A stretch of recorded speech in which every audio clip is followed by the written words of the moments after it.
Hello friends, let us now learn some important points about diabetes mellitus.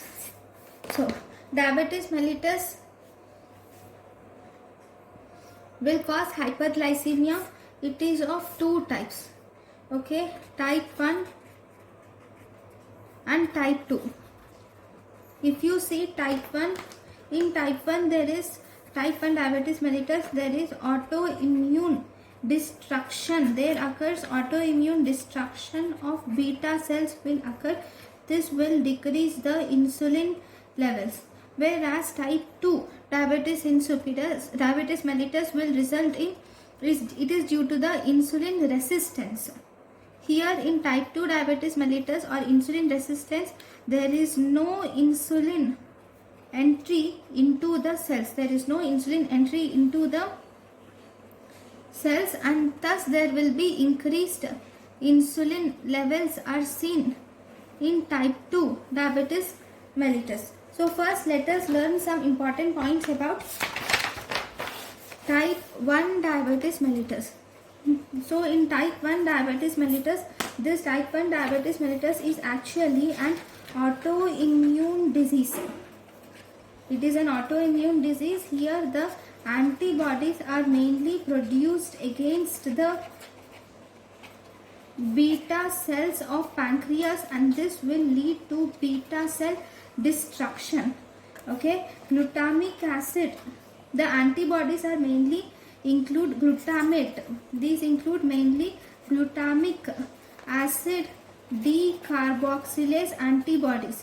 These are glutamic acid decarboxylase antibodies, or islet cell antibodies are the antibodies which are produced against the beta cells. So this is mediated, this is a disease mediated by T cells.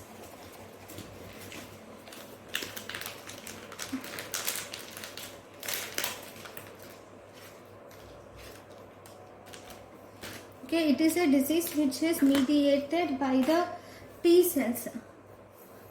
Okay, it occurs in age group less than 20 years of age.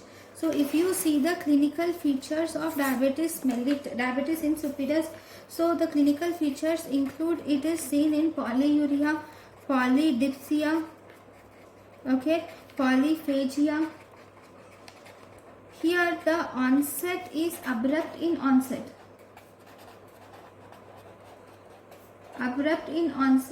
And here in these patients of type 1 diabetes mellitus, you will see that nearly 90% of beta cells which are present are destroyed, and these beta cells which are destroyed 90%, this will lead to absolute insulin deficiency. This will lead to absolute insulin deficiency. So if you see the acute complication, the acute complication which can occur in type 1 diabetes mellitus is diabetic ketoacidosis can occur. Then what about the genetic causes?